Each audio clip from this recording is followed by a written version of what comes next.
와, 색깔이 변했네. 색깔 변한 거 확인했으니까 탐구 끝! 이라고 외친 경험이 있으십니까? 노란색, 주황색.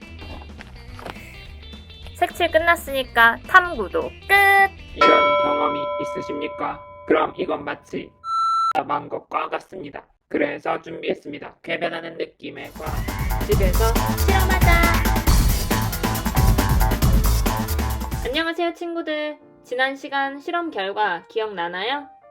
그렇죠. 이렇게 관찰한 결과를 그림이나 글로 쓰기만 하면 탐구 문제가 해결된 것일까요? 아니죠. 탐구 문제부터 생각해 봅시다. 사인펜의 색깔에 따라 잉크에 섞여 있는 색소는 같을까? 라는 탐구 문제의 답은 무엇일까요? 정답은 같지 않습니다. 이렇게 탐구 문제가 해결되었습니다. 참 쉽죠? 그렇죠. 우리가 답을 그냥 같지 않습니다. 라고 말하면 믿을만 한가요? 그래서 사람들이 믿어줄 만한 자료로 우리는 탐구 문제에 대한 답을 구해야 합니다. 사람들이 믿을만하게 하려면 어떻게 해야 할까요?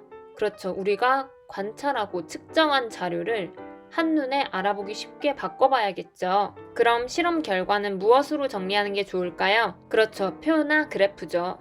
표를 사용하면 우리는 많은 자료를 가로와 세로칸에 체계적으로 정리하여 한눈에 쉽게 알아볼 수 있죠.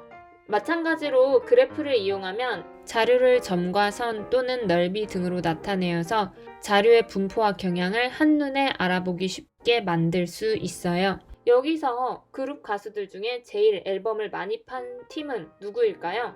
그렇죠. 한눈에 딱 봐도 보이죠? 트라이앵글 팀인 게 보일 거예요. 이런 식으로 자료를 표나 그래프의 형태로 바꾸어 나타내는 것을 우리는 자료 변환이라고 합니다. 이제 우리가 관찰하거나 측정한 결과를 표나 그래프로 바꿔볼 건데요. 표로 어떻게 나타낼 수 있을까요? 첫 번째, 다르게 한 조건과 실험 결과가 드러나도록 제목을 정합니다. 이때 다르게 한 조건이 아까 전에 이야기했던 편인 통제죠. 두 번째, 표의 첫 번째 가로줄과 세로줄에 나타낼 항목을 정합니다. 세 번째, 항목수를 생각해 가로줄과 세로줄의 개수를 정하고 표로 그립니다. 아까 전에 보았던 표를 보면은 가로에는 앨범 판매량, 세로에는 가수들의 이름 나와 있죠. 마지막, 표의 각 칸에 그렇죠. 결과값을 알맞게 기록합니다. 이제 우리가 했던 실험의 결과를 실험 관찰 10쪽에 정리해 봅시다. 방금 전에 본 내용을 생각하면서 제목을 지어 봅시다. 서로 다른 조건인 사인펜의 색깔, 그리고 실험의 결과인 색소를 생각한다면 제목은 어떻게 지을 수 있을까요? 네, 사인펜의 색깔에 따라 분리된 색소라고 지을 수 있겠죠. 그럼 여기서 한눈에 알아보기 쉽게 실험 결과를 정리하려고 해요. 표나 그래프 중에 어떤 것이 좋을까요?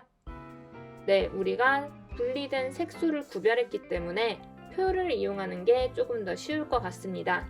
우리는 사인펜의 색깔을 3가지를 썼었고요. 분리된 색소는 몇 가지 정도 있었죠? 네, 5가지 정도 있어서 이렇게 표를 그려보았어요.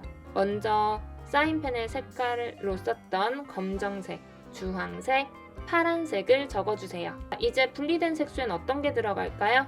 네, 우리가 관찰했던 색소들의 색깔이 들어갑니다. 보라, 노랑, 분홍, 진분홍, 하늘 이렇게 적을 수 있겠죠. 지금부터는 검정색 사인펜에 들어간 색소의 동그라미, 주황색 사인펜에 들어간 색소의 동그라미, 파란색 사인펜에 들어간 색소의 동그라미 표시를 해볼 거예요. 검정색 사인펜입니다. 검정색 사인펜에는 보라, 분홍, 진분홍, 하늘색 등이 있었고요. 주황색 사인펜에는 노랑, 분홍, 진분홍색이 보였어요. 파란색 사인펜에는 보라, 분홍, 하늘색이 보였었죠. 자, 그러면은 이 표를 보고 어떤 규칙이나 관계를 찾아볼 수 있나요? 사인펜에는 여러 가지 색소가 들어간다는 걸 공통적으로 알 수 있네요. 이렇게 표나 그래프를 보고 자료 사이의 관계나 규칙을 찾아내는 것을 우리는 자료 해석이라고 합니다. 그런데 실험이 잘못돼서 규칙이나 관계를 찾을 수 없는 경우도 있어요. 주어진 조건을 제대로 지키지 않았거나 실험하는 과정에서 실수를 하거나 실험을 했는데 결과가 나오지 않는 경우도 있어요. 이럴 땐 어떻게 해야 할까요? 다시 하셔야 됩니다. 변인 통제가 잘못된 것이 있는지, 실험 설계를 잘못한 것이 있는지, 내가 지키지 않은 조건이 있는지 생각해보고 다시 실험을 하셔야 합니다. 우리의 실험은 잘 되었으니까요. 아까 정리한 표를 이용해서 탐구 문제에 대한 답을 구해봅시다. 탐구 문제는 무엇이었죠? 사인펜의 색깔에 따라 잉크에 섞여있는 색소는 같을까? 였습니다. 이것에 대한 실험 결과를 우리는 표로 정리했었죠. 이걸 바탕으로 탐구 문제에 대한 답을 적어볼 건데요. 실험 관찰 12쪽에 적어봅시다. 네, 같이 확인해 볼게요. 여러분이 적은 결론은 사인펜의 색깔에 따라 잉크에 섞여있는 색소는 다르다. 어때요? 적절한가요? 조금 부족해요. 더 구체적으로 나타내야겠죠.